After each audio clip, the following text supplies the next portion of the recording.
Bienvenue à toi dans cette nouvelle vidéo dans laquelle on va voir les 7 clés du livre Vous êtes né riche de Bob Proctor. Dans cette vidéo, tu vas découvrir 3 choses. Brièvement, qui je suis, qui est Bob Proctor et enfin les 7 clés de son livre Vous êtes né riche. Assure-toi bien de rester jusqu'à la fin de cette vidéo puisque j'aurai un petit cadeau à t'offrir à la fin. Alors qui je suis? Je m'appelle Ogé Dolé, j'investis mon temps à produire des écrits, des audios et des vidéos pour aider chacun à basculer vers la réussite de sa vie. Je t'invite dès maintenant à t'abonner à la chaîne YouTube pour ne pas rater les prochaines vidéos et redécouvrir les vidéos les plus populaires. Bob Proctor est quelqu'un qui est connu pour s'être transformé après avoir lu le livre de Napoleon Hill, Réfléchissez et devenez riche. Alors évidemment, c'est peut-être pas si anodin si son livre s'appelle Vous êtes né riche, You were born rich, mais dans cette vidéo, j'aimerais te parler de cette personne qui a réussi grâce à cette lecture de ce livre de Napoleon Hill à se transformer et à son tour transformer des milliers de personnes. C'est un peu comme Anthony Robbins qui a été transformé par la connaissance de Jim Rohn, qui lui-même avait été transformé par Harold Schaff. C'est des parcours qui sont extrêmement intéressants avec des héritages qui ont été pris à un moment ou à un autre et puis une forme de progression, de développement, de progression qu'on peut faire par les personnes qui ont fait ça. Et dans cette vidéo, je vais partager les 7 clés que j'ai appris de la lecture de ce livre Vous êtes né riche de Bob Proctor.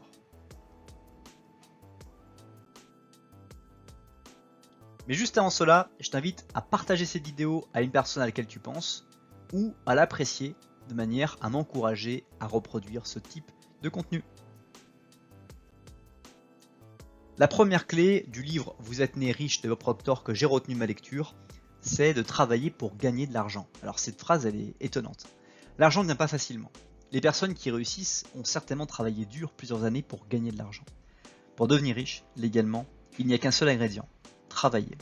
Et je pense que cette phrase et cette première clé du livre que je te partage, elle est extrêmement intéressante parce qu'il y a beaucoup de personnes qui aujourd'hui considèrent que le travail c'est même mal.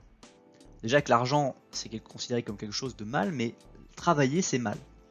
Mais travailler c'est pas forcément mal dans le sens où il faut bien que tu fasses quelque chose de ta vie. Donc si tu fais rien tout le temps, comment tu vas pouvoir trouver ton épanouissement? L'épanouissement vient d'un travail que tu vas faire et ce travail là c'est d'une passion, quelque chose que tu as décidé de choisir, quelque chose que tu as décidé de faire. Et quand tu vas te mettre à travailler, tu as envie qu'il y ait des fruits qui viennent de ton travail. Pas en faisant des choses qui ne vont dans l'encontre des autres, mais des choses qui vont te permettre de voir que ça a une valeur pour les autres. Et l'une des valeurs qui est la qualité d'une valeur, on va dire, c'est l'argent. L'argent va te permettre de comprendre que la valeur que tu délivres est forte, ou en tout cas a forte valeur ajoutée. Et c'est ça qui est un bon indicateur, d'après le livre Vous êtes né riche, de travailler pour gagner de l'argent, c'est un moyen de pouvoir valoriser, de quantifier la valeur que vous apportez à l'heure que vous travaillez et aux choses que vous réalisez. Autre clé du livre Vous êtes né riche de Bob Proctor que j'ai retenu de ma lecture, c'est de développer une conscience de l'argent.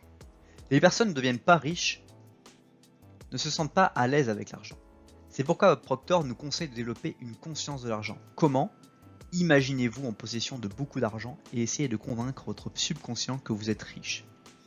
Donc cette conscience de l'argent, c'est avoir l'imagination créative, on l'a vu dans d'autres observations de livres ou de chroniques, la conscience d'une imagination créative que vous ayez déjà tout l'argent du monde, que vous ayez une valeur monétaire extraordinaire. Vous savez, les Américains parlent de combien, quelle fortune a quelqu'un, autant pour dire quelle valeur cette personne a. Par le montant d'argent qu'elle a sur son compte. Et c'est un peu le même état d'esprit, c'est imaginez-vous que vous avez tellement une grande valeur que vous avez beaucoup d'argent. Et qu'est-ce que vous feriez? Qu'est-ce que cela vous apporterait? Qu'est-ce que vous ne feriez plus? Qu'est-ce que vous feriez davantage? Qu'est-ce que vous renforceriez? Toutes ces choses que vous avez dans votre vie sont des ingrédients en fait qui vous permettent d'avoir votre valeur. Et dans ces ingrédients-là, il y en a qui pourraient diminuer, d'autres qui pourraient augmenter, d'autres qui pourraient être atténués, renforcés, etc. À vous de savoir comment pouvoir développer cette conscience de l'argent. Autre clé du livre Vous êtes né riche de Bob Proctor que j'ai retenu de ma lecture, c'est de se payer en premier. Souvent, on ne pense qu'à payer les autres. Facture de téléphone, loyer, gaz, internet, etc. Payez-vous en premier. En d'autres termes, l'argent que vous gagnez, c'est pour vous. Gardez-le, il vous appartient. Alors, dans cette clé, l'objectif n'est pas de ne plus payer les factures ou de ne plus payer les engagements de charges fixes ou des charges variables que vous avez dans votre vie. L'idée, c'est de constituer des moyens de diviser tout de suite votre argent dès que vous l'obtenez.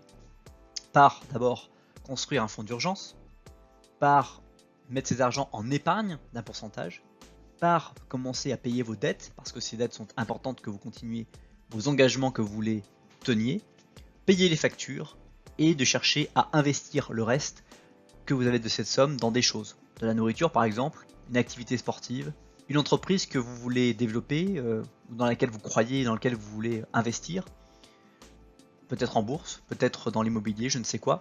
Mais l'important c'est de travailler sur ce payer en premier et ne pas attendre la fin du mois prochain pour voir ce qu'il vous reste de votre salaire reçu, perçu antérieurement. Autre clé du livre, vous êtes né riche de Bob Proctor que j'ai retenu, c'est d'avoir un plan. C'est sans doute la meilleure clé du livre, vous êtes né riche de Bob Proctor, avoir un plan. Pourquoi ? Pour rembourser les dettes et être indépendamment financièrement. Bob Proctor détaille la méthode à suivre pour construire une fortune personnelle. Alors évidemment, il y a beaucoup de plans qui existent sur la manière de devenir ou d'être indépendant financièrement. Et l'objectif, c'est encore une fois, d'avoir ce plan. D'avoir le plan qui constitue le meilleur équilibre entre votre vie actuelle et la vie que vous souhaiteriez plus tard. Parce qu'encore une fois, nous sommes tous nés uniques et l'objectif est que nous mourions uniques, que nous ayons un parcours qui soit absolument unique. Et pour cela, il y a des plans qui vont nous inspirer, il y a des plans qui vont nous convenir, des plans qui vont moins nous convenir, et il va falloir qu'on choisisse notre plan. Et l'objectif de notre plan, comme on est né riche, c'est de pouvoir développer notre valeur. En quoi j'ai une valeur unique, originale, que je dois apporter à ce monde.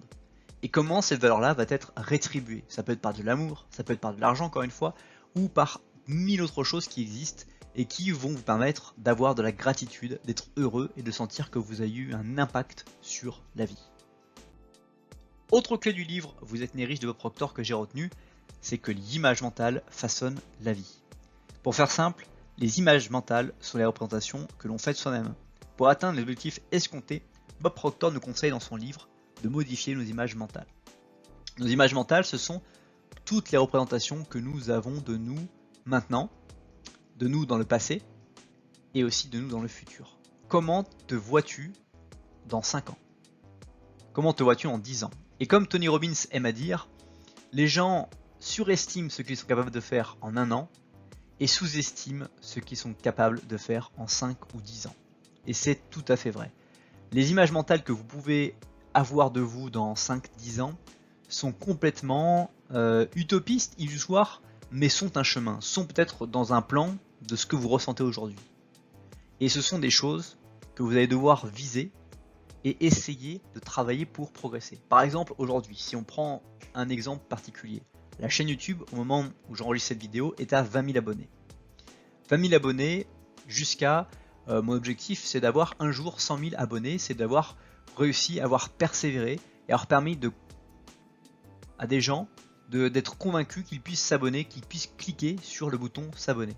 Et donc, 100 000 personnes, simultanément, au même moment, auront cliqué sur le bouton s'abonner. C'est mon objectif. Et mon objectif, il est à long terme, moyen terme. Parce que je sais que les contenus que je propose vont être différents, vont être variés, et que ma ligne de conduite change véritablement régulièrement. Que je perds des gens, que j'en récupère, d'autres reviennent, d'autres s'en vont. Et c'est un objectif qui, pour moi, est extrêmement intéressant parce que je sais que ça me permet de garder une vision à long terme. Et je sais que je ne suis aujourd'hui à 20 000 abonnés qu'à seulement 20% de mon objectif. Et peut-être que cet objectif sera atteint plus rapidement que possible.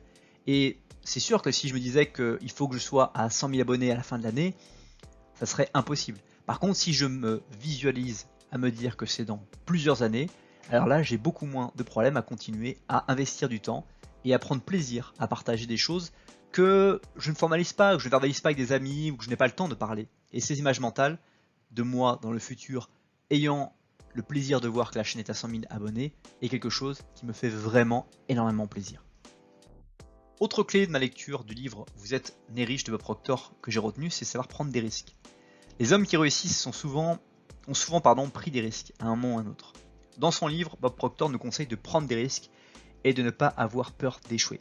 C'est une étape que toute personne doit passer pour réaliser ses rêves. Et j'ajouterais à ça qu'il faut toujours prendre des risques calculés. Un risque, c'est quelque chose qui existe toujours. D'ailleurs, la confiance, petite parenthèse, la confiance est égale à la compétence que vous avez, à la fiabilité que vous avez, à l'intimité que vous avez divisé par le risque que vous rencontrez. Et c'est vraiment quelque chose qui est extrêmement intéressant, c'est que le risque, zéro, n'existe jamais. Il y a toujours un risque, mais quel est ce risque par rapport à votre compétence? Quel est ce risque par rapport à votre fiabilité de pouvoir persévérer, de répéter par exemple des choses?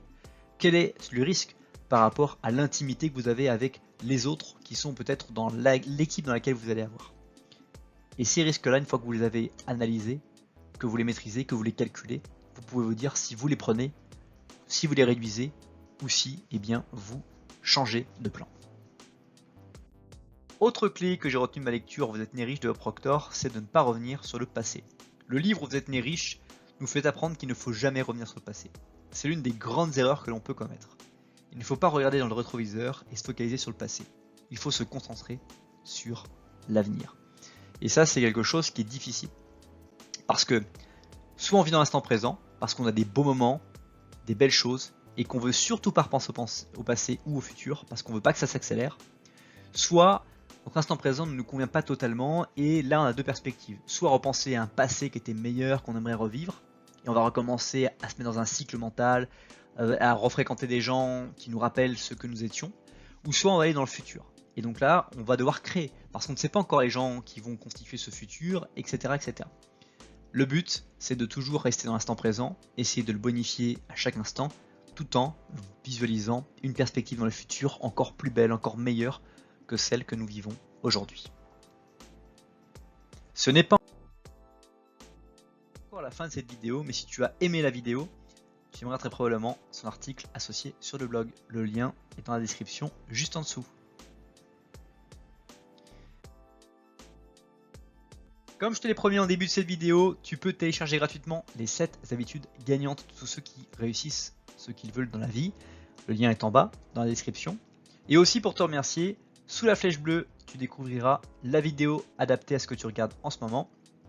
Ou sous la flèche rouge, tout simplement pour t'abonner à la chaîne YouTube. Passe une très bonne suite de journée.